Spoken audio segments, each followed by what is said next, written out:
Senhor esteja convosco. Ele está no meio de nós. Proclamação do Evangelho de nosso Senhor Jesus Cristo segundo João. Glória a vós, Senhor. Naquele tempo, perto da cruz de Jesus, estavam de pé a sua mãe, a irmã da sua mãe, Maria de Cleófas, Maria Madalena.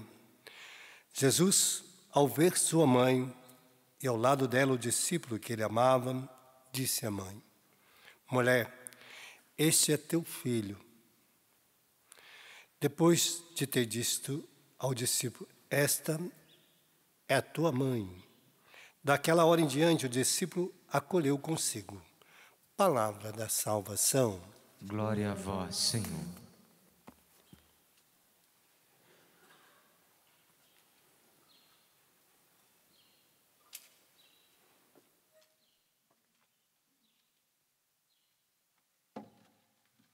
E hoje nós temos duas leituras de Evangelho que podia escolher uma delas. Podia ser essa leitura, como podia também ser a outra, né? Quando Nossa Senhora vai apresentar Jesus no templo, e o profeta Simeão vai dizer: este seu filho será sinal de reerguimento e queda para muitos em Israel. E quanto a ti, uma espada te transpassará a alma. Então, as duas leituras fala de dores, né? Tanto a primeira, que eu acho que para uma mãe, ver seu filho crucificado, como o pior dos malfeitores, né? A pessoa mais indigna da face da terra era crucificado. O pior ladrão, a pessoa mais corrupta, mais desonesta, que cometia um pecado público, e que escandalizava não só ele, como a família, como o país inteiro, né? Então Jesus é contado entre os malfeitores. Todo mundo que passava virava as costas ou cuspia. Imagina para a mãe, né? Para a mãe de Jesus, essa situação. Então, eu fico imaginando Nossa Senhora aos pés da cruz, com toda a sua irmã, aquelas pessoas que caminhavam com ela, Maria Madalena e outras, João, ali. Imagina quantas pessoas passaram e cuspiram, porque é muito comum lá em Israel, quando a pessoa comete um delito, algo assim, a família é tratada como uma família maldita, desprezível. Imagina a mãe de Jesus sendo tratada como desprezível, como uma pessoa vil, que gerou um filho marginal. Imagina uma situação dessa. E que Nossa Senhora sabia que não era nada disso, que Jesus também sabia.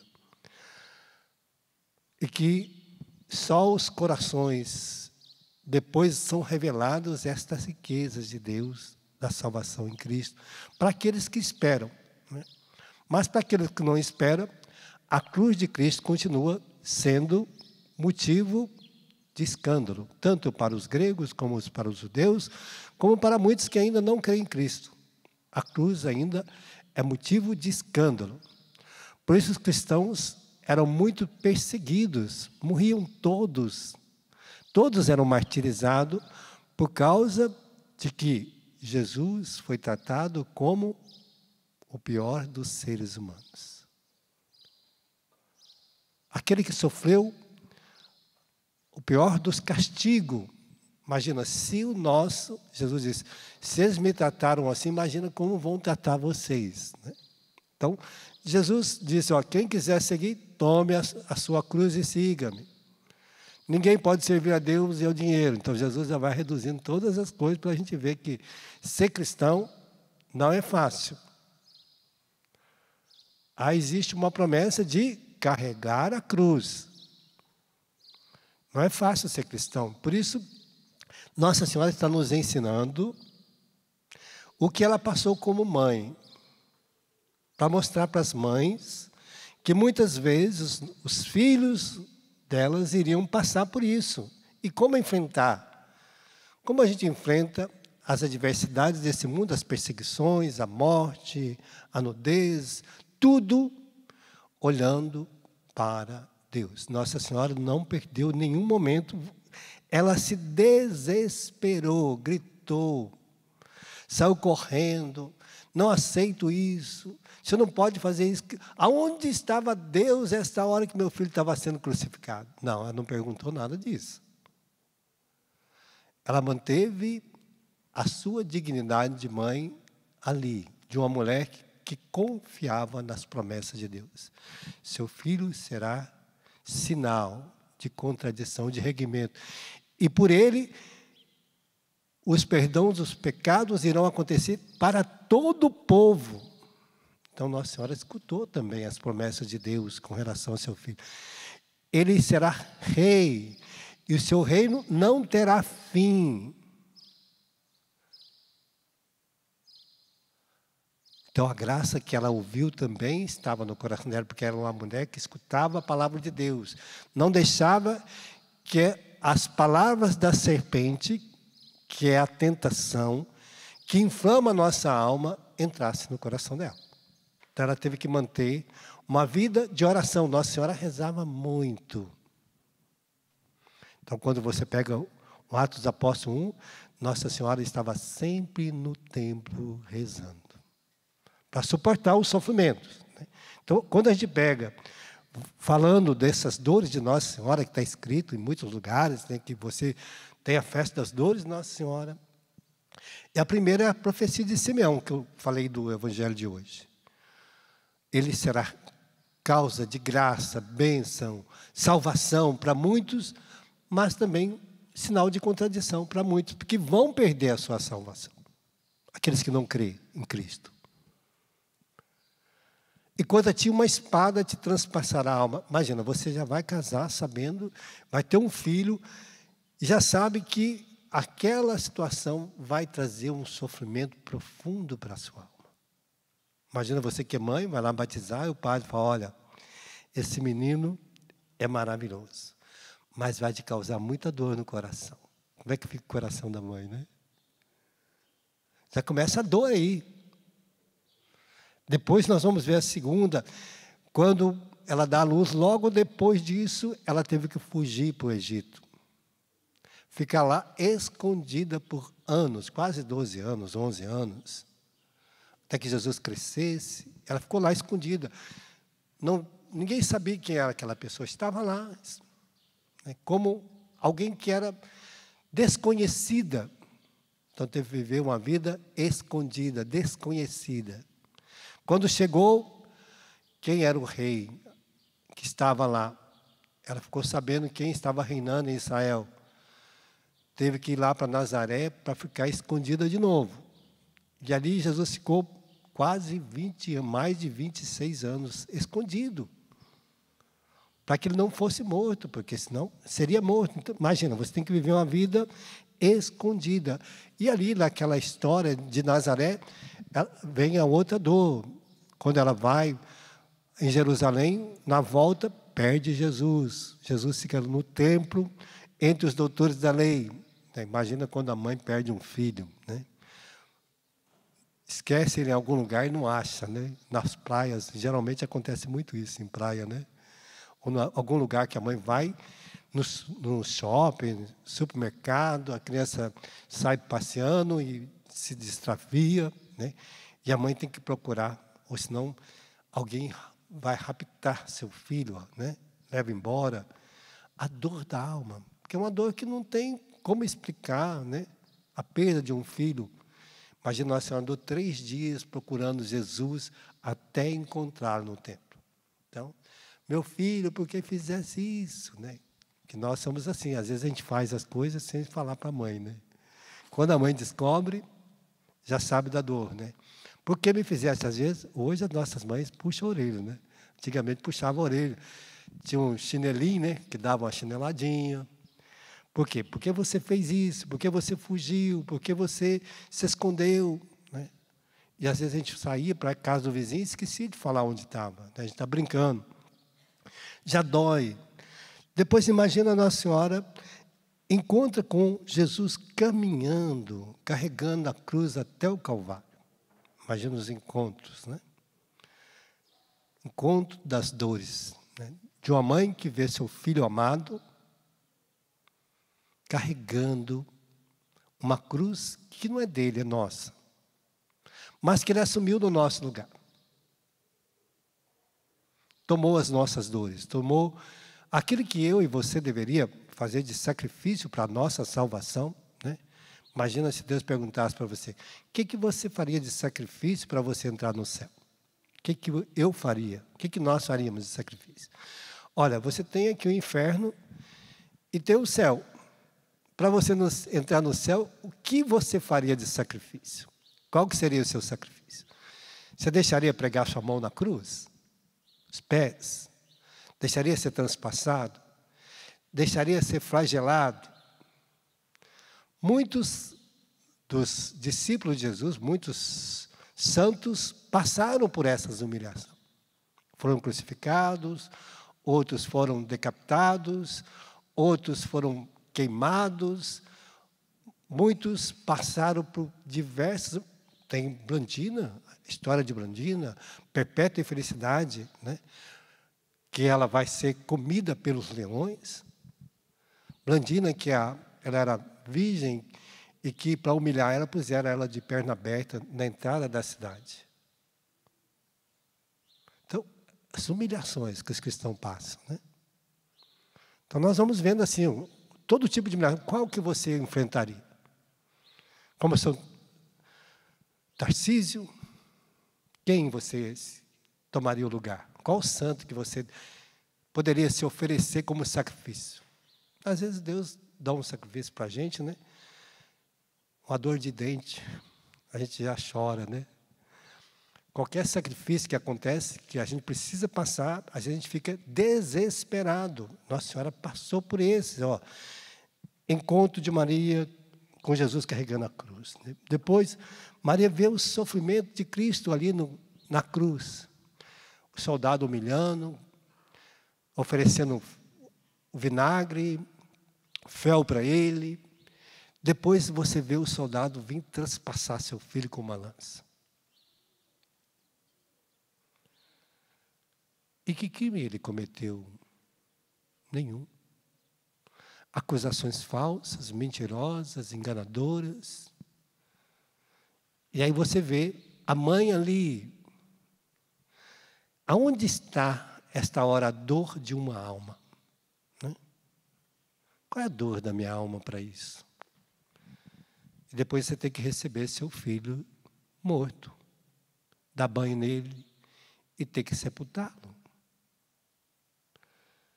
Então, hoje, a palavra de Deus vai mostrar que até mesmo Jesus, na primeira leitura de hoje, fala dos sofrimentos de Jesus diante de tudo isso. Imagina você olhando para sua mãe e você pregado na cruz. E ainda tem que dizer para ela, olha, eu não vou sair daqui. Você não pode tomar meu lugar. Mas eu vou te dar essa pessoa para você tomar conta de você. Porque eu não tenho outra pessoa que possa tomar conta. Eu não tenho mais pai, eu não tenho mais irmãos agora, só tem ele.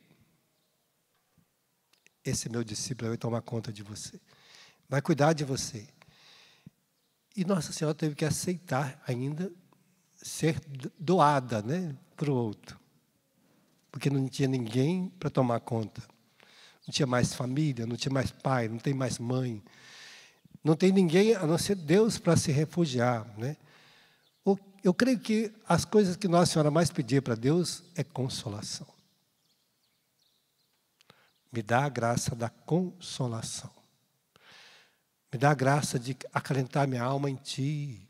Né? Acho que Nossa Senhora tinha que, todos os dias, diante dessa situação, pedir a Deus, né? Olha, me dá a consolação. Porque, como pessoa humana, como humana, nas minhas dores de mãe, não há dor maior do que a perda do filho para uma mãe. Eu acho que não tem como ter, até o Nelson, né, tem uma música, eu acho que ele canta, faz disso, né?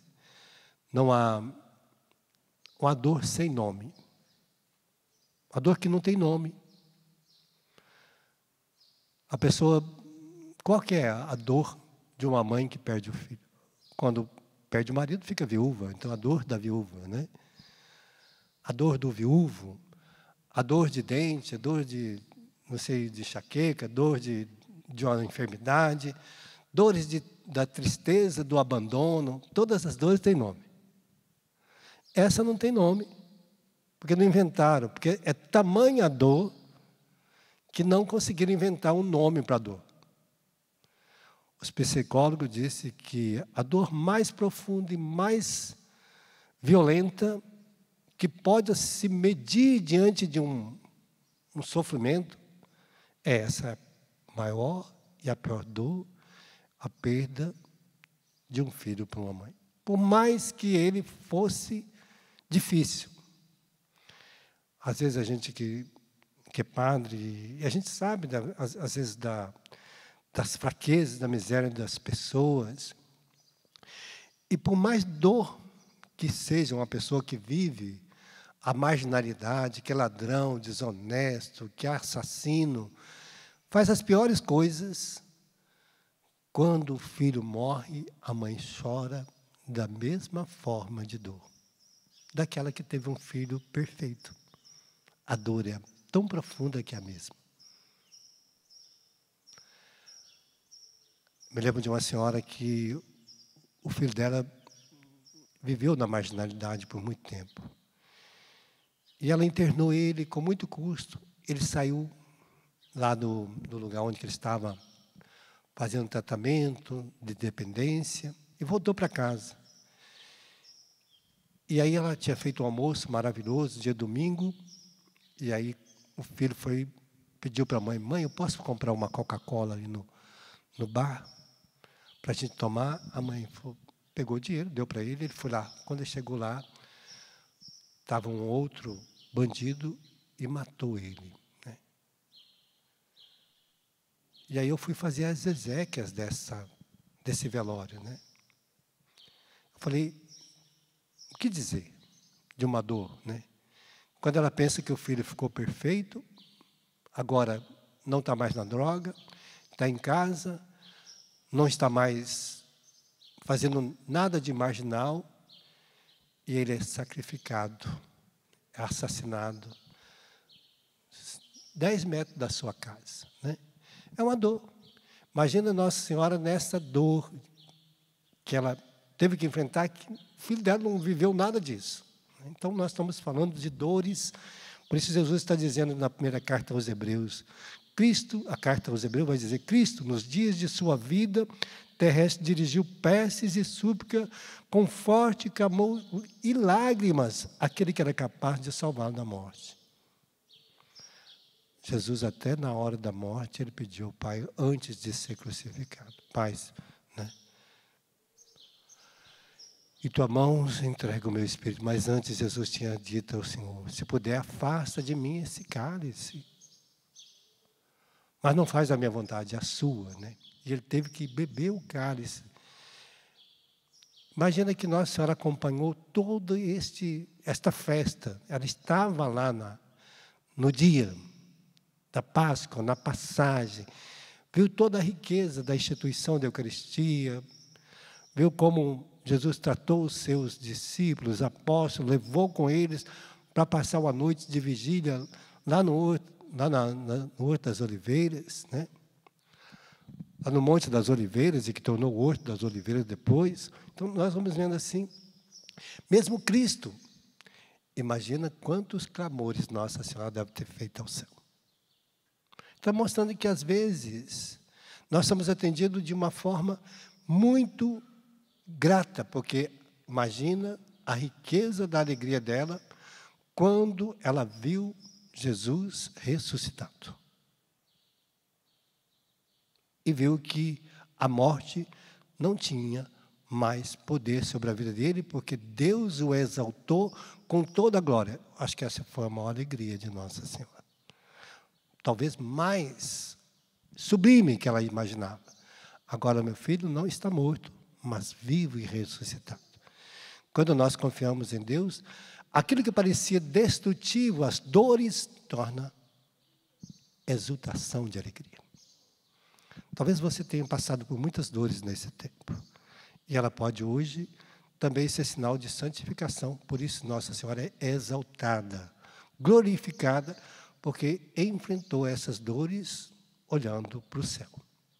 Feche teus olhos um instantezinho, vamos pedir esta graça. Não sei quais as dores da sua vida, não sei quais as dores que você está enfrentando, mas vamos entregá-las nas mãos do Senhor, para que todas as nossas dores no dia de hoje, tudo aquilo que nós vivemos de descontentamento, de tristeza, de achar que Deus tinha esquecido de nós, Ele não esqueceu. No momento oportuno, Ele vai te exaltar você, te dar alegria em resposta a todo o sofrimento que você passou. E aquilo que jamais vimos, ouvimos e sentimos, Deus já reservou para cada um de nós, que é a glória do céu. Essa ninguém pode tirar de nós. Quando você vive as dores de Deus, você assume em si toda a graça para viver as riquezas do céu. Que o Senhor nos dê essa graça no dia de hoje. Então queremos entregar todas as nossas dores na mão do Senhor, pedindo Ele toda a consolação do céu.